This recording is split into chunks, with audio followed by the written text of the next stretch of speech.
അശ്വതിയുടെ കുഞ്ഞ് ശ്രീകുട്ടി എന്റെ മോളായി തന്നെ വളർത്തും. എനിക്ക് 5 പൈസ പോലും സ്ത്രീധനമായിട്ട് വേണ്ട. സ്ത്രീധനം എനിക്ക് വേണ്ടെന്ന് മാത്രമല്ല, കല്യാണത്തിനും ഒരുക്കത്തിനും ഒക്കെയായി കുറച്ച് കാശ് കൂടി ഞാൻ അങ്ങോട്ട് തരും. കുറച്ച് സംഖ്യ ഇപ്പൊ തന്നെ കൊണ്ടുവന്നിട്ടുണ്ട്.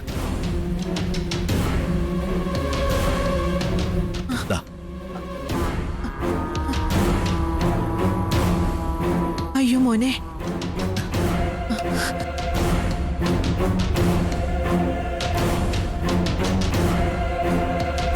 അമ്മ ഈ പണം അങ്ങ് എടുത്തു വെക്കേ. എടുത്തോ അമ്മേ? അല്ല, അത് മോനെ, കാര്യങ്ങൾ ഉറപ്പില്ലാതെ കാശ് വാങ്ങാന്ന് വെച്ചാ അതൊന്നും വേണ്ട. അതുമല്ല, പെണ്ണിന്റെ വീട്ടുകാര് കാശ് വാങ്ങി കല്യാണം നടത്തുക എന്ന് പറഞ്ഞാ അത് ശരിയാവില്ല. ആളുകള് കേട്ടാ അത് വേണ്ട മോനെ. അമ്മ അത് ഈ പണമൊന്നും എടുത്തു വെക്കേ, ബാക്കിയൊക്കെ പിന്നെ സംസാരിക്കാം.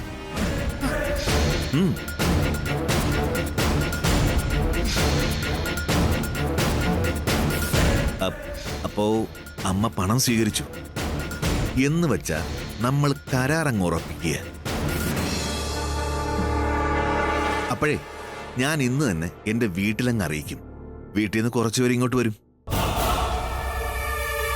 2ാം ഘട്ടമായിട്ടല്ലമ്മേ, 1ാം ഘട്ടമായിട്ടാ നമ്മൾ ഈ കല്യാണം നടത്താൻ പോകുന്നേ. എന്ന് വെച്ചാ ആളും ആരവും ഒക്കെയായി ഗംഭീരമായിട്ട് തന്നെ. അശ്വതിയെ ചതിച്ചില്ലേ ആനന്ദ നിലയത്തിലെ ആദിത്യൻ, അവൻ ഈ നാട്ടിൽ നിന്ന് പോവും. അവൻ മാത്രമല്ല, ആനന്ദ നിലയം എന്ന വീടും പിന്നെ അവിടെ ഉണ്ടാവില്ല. അശ്വതിക്ക് വേണ്ടി ഞാൻ ചെയ്യാൻ പോകുന്ന ആദ്യത്തെ കാര്യം അതാ, ആനന്ദ നിലയത്തെ തകർക്കല്. അമ്മേ, നമ്മൾ തമ്മിൽ ഒരു കരാറായിട്ടുണ്ട്. ഇനിയിപ്പോ കല്യാണ കാര്യത്തിലേക്ക് കടക്കാം. അടുത്ത സംസാരം വീട്ടുകാർ തമ്മിലാവട്ടെ. കാശിനാവശ്യമുണ്ടെങ്കിൽ ഇനിയും ചോദിക്കാം. ശരി മോനെ.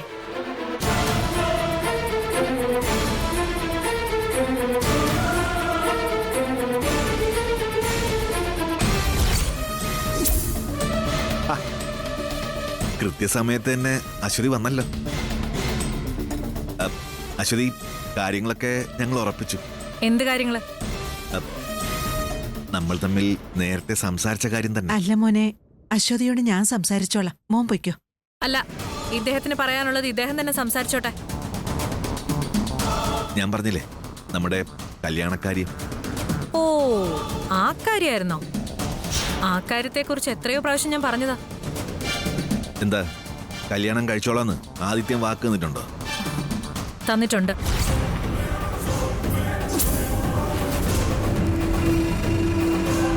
വാക്ക് തന്നിട്ടുണ്ട്. നാട്ടുകാരുടെ മുന്നിൽ വെച്ച് എന്നെ കെട്ടിക്കോളാന്ന് എനിക്ക് വാക്ക് തന്നിട്ടുണ്ട്.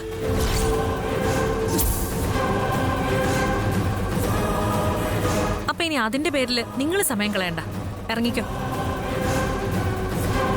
അശ്വതി, നീ അഹങ്കാരം കാണിക്കല്ലേ, അകത്ത് കയറിപ്പോ. അശ്വതി എനിക്ക് വിവാഹം ചെയ്ത് തരാമെന്ന് പറഞ്ഞ് അമ്മ അഡ്വാൻസ് വാങ്ങിയിട്ടുണ്ട്. ഒരു ചെറിയ അഡ്വാൻസ്. ദേ, വലിയ തുകകളെ പുറകെ വരും. അമ്മേ, ആ പണം എവിടെ? മോളെ, നീ ഒന്ന് അടങ്ങി നിൽക്ക്, കാര്യങ്ങൾ നമുക്ക് സംസാരിക്കാം. അമ്മേ, പണം എവിടെയെന്നാ ചോദിച്ചേ?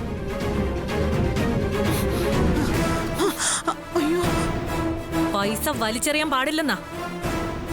പക്ഷെ നിങ്ങൾ തന്ന ഈ പണം എനിക്ക് വിലയിട്ട പണം, അതിങ്ങനെ തന്നെ മടക്കി തരേണ്ടത്.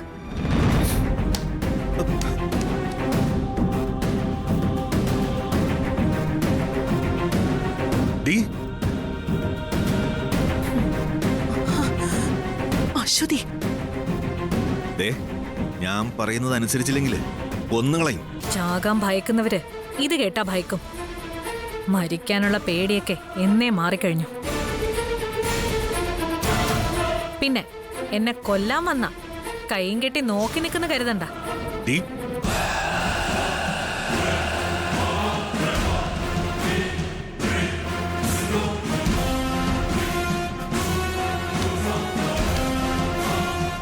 നിന്നെ ഞാൻ എടുത്തോളാം.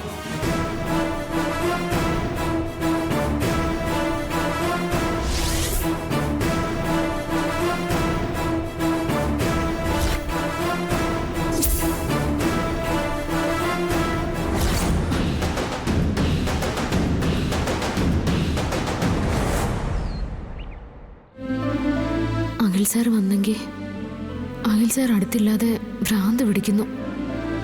സൺഷൈൻ കമ്പനിയായിട്ടുള്ള മീറ്റിംഗ് കഴിഞ്ഞു കാണുമോ?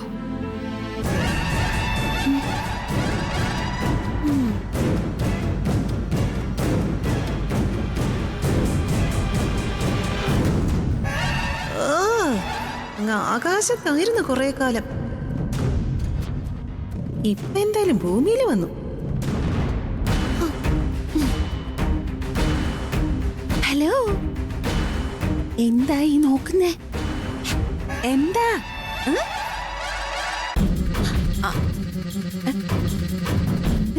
അയ്യോ, എന്താന്ന്? ജയന്തി,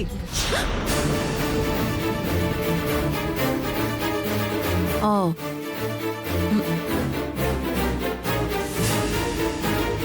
നീ എന്താടി എന്റെ മോളെ ആക്ഷേപിക്കാണോ? കൊല്ലും ഞാൻ. ശ്യാമയ്ക്ക് സംസാരിക്കാനേ ബുദ്ധിമുട്ടുള്ളൂ, കേൾവിക്ക് ഒരു കുഴപ്പമില്ല. അയ്യോ, ശരിയാണല്ലോ. ഞാൻ അതങ്ങ് മറന്നുപോയി. രണ്ടും ഒരുപോലെയാണെന്നങ്ങ് വിചാരിച്ചു. ആ, എനിക്ക് തോന്നുന്നത് ഈ ശ്യാമയുടെ ശരീരത്തില് ഏതോ ആത്മാവ് കേറിയിട്ടുണ്ട്. അല്ല, ചില ആത്മാക്കള് കൂടിയാ ഇങ്ങനെ സ്തംഭിപ്പിച്ചു കളയും. നാവ് സ്തംഭിപ്പിക്കും, കയ്യും കാലും ഒക്കെ സ്തംഭിപ്പിക്കും. ഒന്ന് പോന്നുണ്ടോ നീ? ഓ, അത് ശരി. ഞാൻ എന്ത് പറഞ്ഞാലും കുറ്റം. ഹ്, ചുമ്മാ നിന്ന നിപ്പില് ശബ്ദം പോവാന്നൊക്കെ വെച്ചാലേ അതില് ചില കുഴപ്പങ്ങളൊക്കെ ഉണ്ടമ്മേ. ഒന്നുകിൽ ആത്മാവ് കൂടി, അല്ലെങ്കിലേ ആരോ എന്തോ ഒപ്പിച്ചിട്ടുണ്ട്. ശ്യാമേ, ഇനി വീട്ടിന്റെ മുറ്റത്തുനിന്ന് വല്ല തകിടോ മറ്റോ കിട്ടിയിരുന്നോ?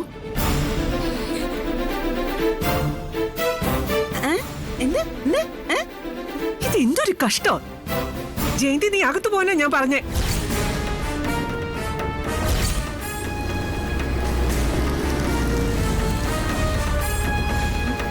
ഓ, ഇവന്റെ കുറവും കൂടെ ഉള്ളു.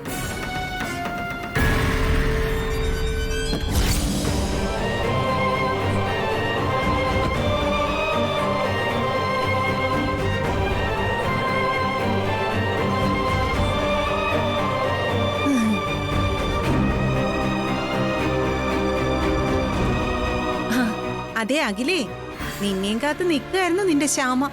ഓ, ഇതിനിടയിൽ ഞാൻ എന്തോ ചോദിച്ചു എന്നും പറഞ്ഞ് നിന്റെ ഭാര്യ എന്നെ കടിച്ചു കയറാൻ വന്നേ. ദയവ് ചെയ്ത് കുറച്ച് സമാധാനം എടുത്തി. ഓ, അത് കൊള്ളാലോ.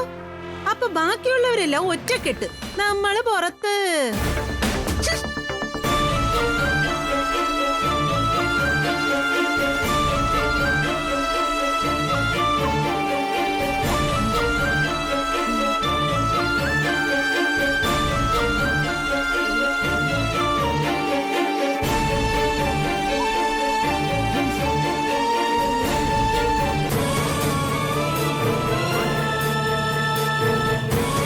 ഒക്കെ ശരിയാവും ശ്യാമേ.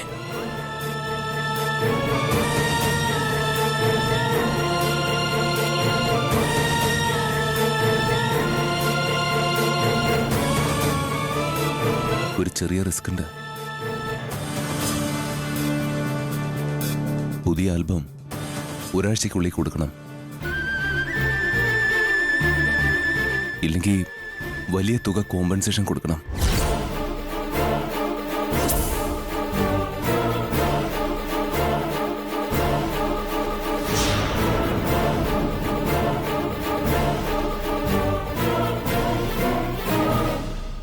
പേടിക്കണ്ട ശ്യാമ, അതിലൊന്നും മനസ്സ് പതറാൻ പാടില്ല.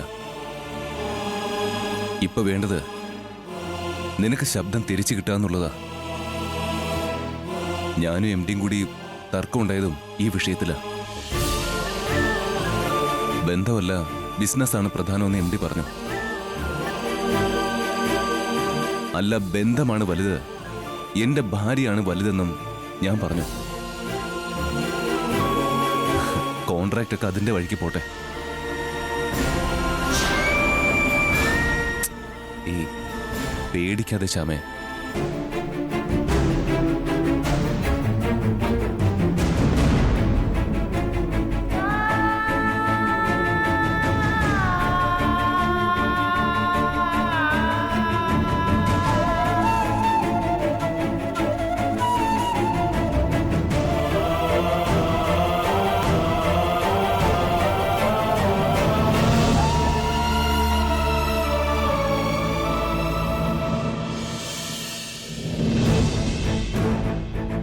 കൃഷ്ണ, പരീക്ഷണങ്ങൾക്ക് ഒരു അവസാനവും ഇല്ലല്ലോ.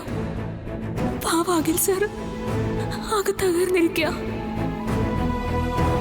വലിയ നഷ്ടപരിഹാരം കൊടുക്കേണ്ടി വരും. ഞങ്ങൾ എന്ത് ചെയ്യും? അഖിൽ സാറിന് ഒരു ആശ്വാസം കൊടുക്കണേ എന്റെ ഭഗവാനെ. എനിക്ക് ശബ്ദമില്ലാത്തോണ്ട് ഒന്നും പറയാൻ പറ്റുന്നില്ല. കൃഷ്ണൻ തന്നെ ഒന്ന് സമാധാനിപ്പിക്കണം.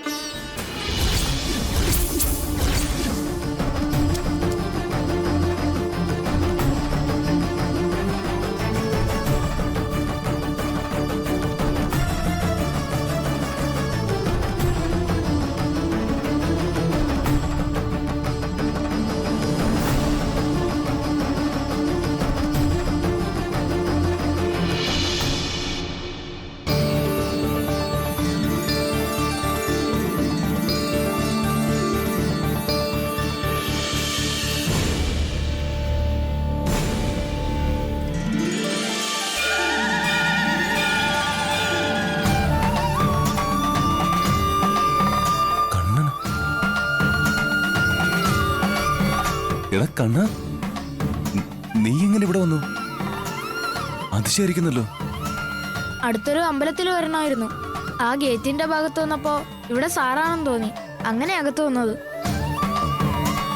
ഞാൻ ശ്യാമയെ വിളിക്കാം. ശ്യാമയ്ക്ക് ഇപ്പോഴും നീ ആരാണെന്ന് പിടികിട്ടിട്ടില്ല.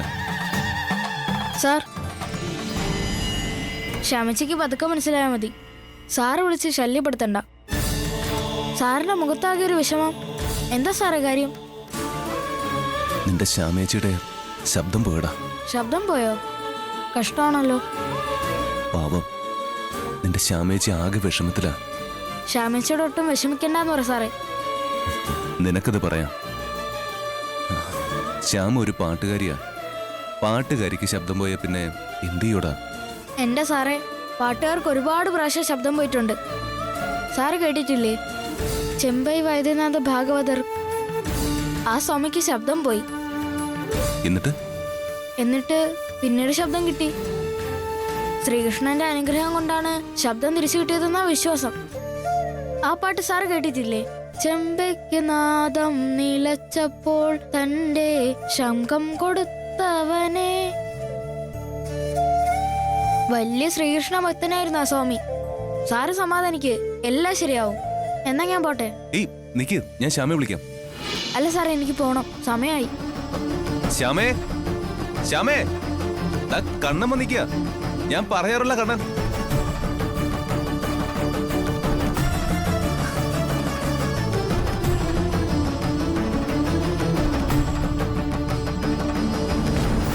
ശ്യാമേ, എന്താ മോനെ? കണ്ണൻ, ഞാൻ പറയാറുള്ള കണ്ണൻ, അവൻ ഇവിടെ വന്നിരുന്നു. നീ വന്നേ. രണ്ടുപേർക്കും കിളി പോയെന്നാ തോന്നുന്നേ. കിളികൾ പറന്നതോ. കണ്ണൻ ഇവിടെ വന്നു, ഞാൻ കണ്ടതാ. ഇവിടെ ഒന്ന് സംസാരിച്ചു.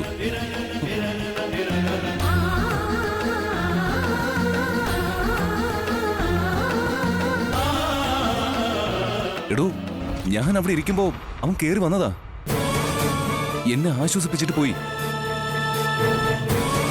എവിടെ പോയി?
ഇതിൽ അവളെ നമ്പർ കാണാതിരിക്കില്ല.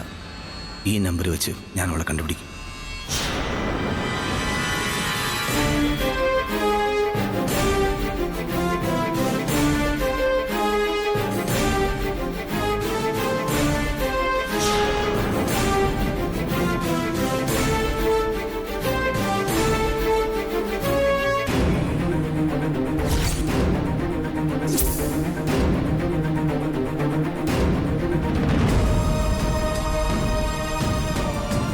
എന്താടാ?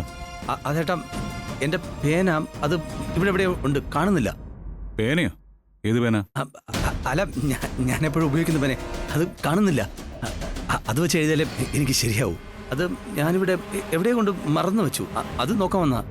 അതിന് നീ ഈ മുറിയിലേക്ക് വന്നില്ലല്ലോ, പിന്നെ എങ്ങനെയാ പേന ഇവിടെ വരുന്നത്? അതേട്ടാ, ഞാൻ കുറച്ച് നേരത്തെ നമ്മുടെ ആനുവൽ മീറ്റിങ്ങിൻ്റെ ലെറ്ററിൻ്റെ ഡ്രാഫ്റ്റ് എഴുതി. ആ സമയത്ത് അനുക്കുട്ടി എന്നെ വിളിച്ചു. എഴുതിക്കൊണ്ടിരുന്ന പേനയായിട്ട് ഞാൻ ഇങ്ങോട്ട് കയറി വന്നോന്ന് ഒരു സംശയം. അതോ ഞാനിനി ഓഫീസിൽ വെച്ചോ?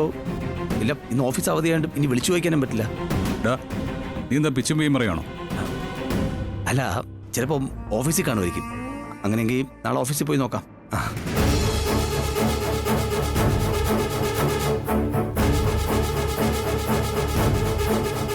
എന്താ ഏട്ടാ?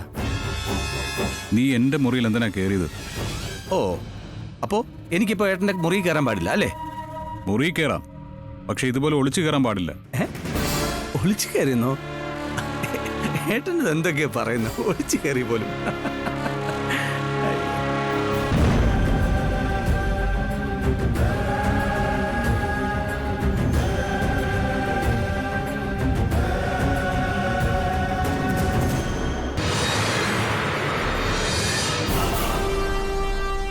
നിങ്ങളുടെ ചുറ്റിക്കളി കണ്ടുപിടിച്ചിട്ടേ എനിക്കിനി വിശ്രമമുള്ളൂ.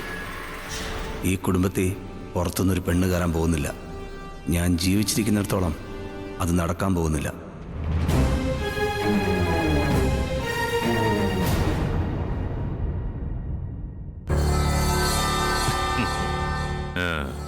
അവള് നമ്മളെ കുറിച്ച് എന്തുവാ കരുതിയത്? ഇനി ആയുസില് അവള് പാട്ടുപാടുക പോയിട്ട് ഒരക്ഷരം പോലും പറയാൻ പോകുന്നില്ല. ഇത് ഇത്രയും കൃത്യമായിട്ട് വർക്കൗട്ട് ആവുമെന്ന് ഞാൻ കരുതിയില്ല ജഗൻ. എനിക്ക് ഉറപ്പുണ്ടായിരുന്നു മരുന്ന് കൃത്യമായിട്ട് തന്നെ ഫലിക്കുമെന്ന്. അവള് മരിക്കുന്നതിനേക്കാളും എത്രയെത്ര സന്തോഷം ഉണ്ടാക്കുന്നതാണ് ഇങ്ങനെ മിണ്ടാപ്രാണിയായിട്ട് കഴിയുന്നത്. അല്ല ജഗൻ, ഇനി ഇതിന്മേൽ എന്തെങ്കിലും അന്വേഷണം ഉണ്ടാവോ? അന്വേഷണോ? എന്താ അന്വേഷണം? ഇനി അഥവാ അന്വേഷണം വന്നാലും അകത്ത് പോകുന്നത് അമൃതയായിരിക്കും. അത് നേരാ. അവന്റെ മ്യൂസിക് കമ്പനി ഒക്കെ തീർന്നു ഇതോടെ. ഇനി ജീവിതകാലം മുഴുവൻ അവളുടെ ശബ്ദം തിരിച്ചു കിട്ടാൻ വേണ്ടിയിട്ടുള്ള ഓട്ടത്തിലായിരിക്കും അവൻ. നമ്മുടെ അവസരം ഇതാ. അഖിൽ നോർമൽ ലൈഫിലേക്ക് തിരിച്ചു വരുന്നതിന് മുൻപ് നമ്മൾ നമ്മുടെ കമ്പനിയുടെ അസ്ഥിവാരം ഉറപ്പിക്കണം. റിയാലിറ്റി ഷോകളിലൊക്കെ പങ്കെടുക്കുന്ന കുട്ടികളെ തപ്പി കണ്ടുപിടിക്കണം. അതിലേറ്റവും മിടുക്കിയായ കുട്ടിയെ കൊണ്ട് വിസ്മയ്ക്ക് വേണ്ടി നമ്മൾ പാട്ട് പാടിക്കണം. സത്യം പറഞ്ഞ ജഗൻ, കുറെ ദിവസമായിട്ട് ഞാൻ ആകെ ഒരു തകർച്ചയിലായിരുന്നു. ആ ക്ഷീണമൊക്കെ അവസാനിച്ചു. ഇപ്പൊ ഞാൻ ഇരട്ടി ശക്തിയിലാ. ഞാനും അങ്ങനെ തന്നെയാ. ആ കുടുംബത്തിന്റെ അസ്ഥിവാരം ഞാൻ അടിച്ചിളക്കുമെന്ന് മരിച്ചുപോയ എന്റെ മകളെ പിടിച്ച് ഞാൻ സത്യം ചെയ്തിരുന്നതാ. അതിന്റെ തുടക്കമായത്. 1 മാസം സംസാരിക്കാതെ കഴിഞ്ഞാ പിന്നെ മറവി രോഗം ഉൾപ്പെടെ ബാധിക്കുന്നല്ലേ പറഞ്ഞത്? അവള് തീർന്നു വരുന്നത്. അവക്കിനി ഒരു തിരിച്ചു വരവുണ്ടാവില്ല. ഇനി നമ്മുടെ ദിവസങ്ങൾ തുടങ്ങാൻ പോവാ. ഇതിനോടൊപ്പം അരുന്ധതി നോക്കിക്കോ, ജയേഷിന്റെ നീക്കങ്ങളും ഉണ്ടാവും. അതോടെ ആ കുടുംബം തീരും. ആ കമ്പനി എന്റെ കൈകളിൽ വരും. അപ്പൊ ഐശ്വര്യയുടെ കാര്യം? അവളും ആ കമ്പനിയിൽ നോട്ടിട്ടാണല്ലോ നിൽക്കുന്നേ. ആദ്യം ഈ കാര്യങ്ങളിൽ ഒരു തീരുമാനം ഉണ്ടാവട്ടെ, എന്നിട്ട് അവളുടെ കാര്യം തീരുമാനിക്കാം.